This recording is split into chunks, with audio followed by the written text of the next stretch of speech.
നമ്മളിവിടെ ആർസിന് വന്നു കഴിഞ്ഞാൽ ആദ്യം പഠിക്കേണ്ടത് മാർക്കറ്റിംഗ് പഠിക്കണം അല്ലേ? ഞാൻ ആദ്യം എന്നെ മാർക്കറ്റ് ചെയ്യാൻ പോവാം. നിങ്ങൾക്ക് എന്നെ ആർക്കെങ്കിലും പരിചയമില്ലാത്തവരുണ്ടോ? എന്നെ പരിചയമില്ലാത്ത ആൾക്കാരും ഉണ്ടോ? ഉണ്ട്, ഒത്തിരി പേരുണ്ട്. അപ്പൊ ഞാൻ കോട്ടയത്തു നിന്നാണ് വരുന്നത്. കോട്ടയം കടുവാക്കുളമാണ് എന്റെ സ്വദേശം. കടുവാക്കുളം എന്ന് കേട്ടിട്ടുണ്ടോ? കടുവാക്കുളം എന്ന് പറയുന്നത് ഒരു സിനിമാ നടന്റെ പേരിലാണ് അറിയപ്പെടുന്നത്. കടുവാക്കുളം ആന്റണി എന്ന് പറയുന്ന സിനിമാ നടന്റെ പേര് കേട്ടിട്ടുണ്ടോ? അദ്ദേഹത്തെ പറ്റി പഴയ ബ്ലാക്ക് ആൻഡ് വൈറ്റ് സിനിമ കാലഘട്ടം തൊട്ട് നമ്മുടെ അരങ്ങന വീട് 500 ഏക്കർ ഉൾപ്പെടെയുള്ള 500ഓളം പടങ്ങളിൽ അഭിനയിച്ചിട്ടുള്ള ആളാണ്. അദ്ദേഹത്തെ അറിയത്തില്ലാത്ത ആൾക്കാർക്ക് വേണ്ടി ഞാനൊരു സൂചന തരാം. റാംജിറാവ് സ്പീക്കിംഗ്, മാന്നാർമത്തായ സ്പീക്കിംഗ് എന്ന സിനിമയിൽ കണ്ടിട്ടുണ്ടോ? അപ്പൊ ഒരു ഫോൺ വിളിച്ചിട്ട് നിങ്ങൾ ഇതുവരെ പുറപ്പെട്ടില്ലേ എന്ന് ചോദിച്ചു. ആളറിയാവോ? കണ്ടിട്ടുണ്ടോ?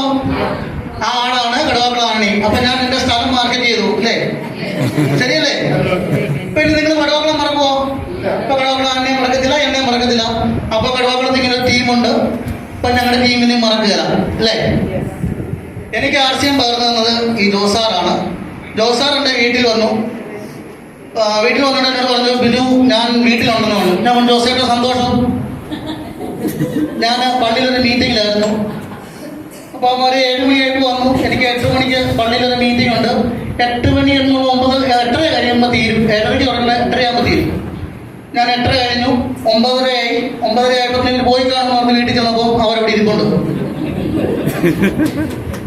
അപ്പോൾ എന്നെ അവർ കൈയോടെ പിടിച്ചു. അപ്പൊ ജോസിയേട്ടൻ എന്റെ വീട്ടിൽ വന്നതാണ്. ഞങ്ങളെല്ലാം ഒരേ ഇടവക്കാരാണ്. അപ്പോൾ ഞാൻ കടുവാക്കുളം പ്രദേശത്ത് നിന്ന് ഇച്ചിരി കണിയാമല എന്ന സ്ഥലത്തേക്ക് 3 കിലോമീറ്റർ അപ്പുറത്തേക്ക് മാറി താമസിച്ച് കഴിഞ്ഞ് ഇവരാരും അങ്ങോട്ട് വന്നിട്ടില്ല. ഇവരൊന്നും മാത്രമല്ല, എന്റെ ചുറ്റുവട്ടത്തുള്ള ആരും അങ്ങോട്ട് വന്നിട്ടില്ല. അവിടെ അങ്ങനെ ആൾക്കാർ താമസിക്കുന്നുണ്ടെന്ന് ആർക്കും അറിയത്തില്ല.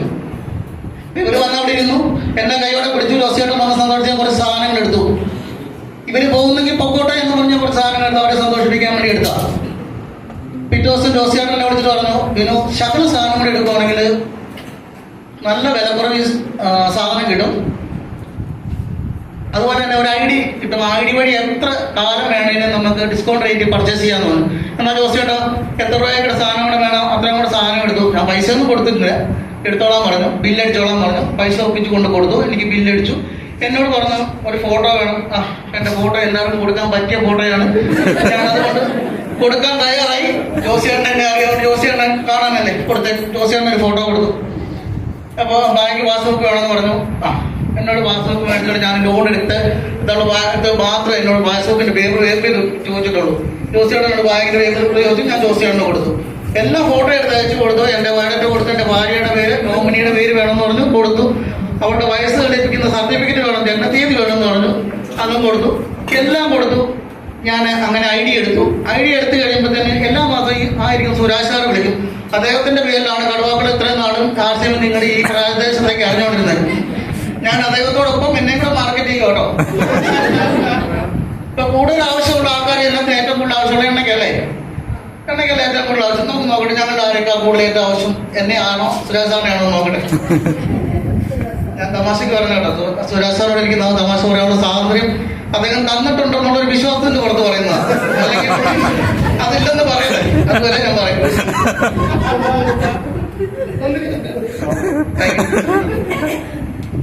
എടുത്തു. എല്ലാ മാസവും 30-ാം തീയതി ആകുന്നതിന് വിളിക്കും. സ്മിനോ സാറേ സാധനം എടുക്കണം. സത്യം പറയാമല്ലോ, സുരേഷ് സാറിന്റെ നിർബന്ധത്തിന് വഴങ്ങി മാത്രമാണ് ഞാൻ എന്തെങ്കിലും സാധനം മേടിക്കുന്നത്. അല്ലെങ്കിൽ എന്നെ സാധനം തരുന്നതിനും അടുത്തുള്ള കടയിൽ നിന്ന് മേടിച്ചോണ്ടിരുന്നത്.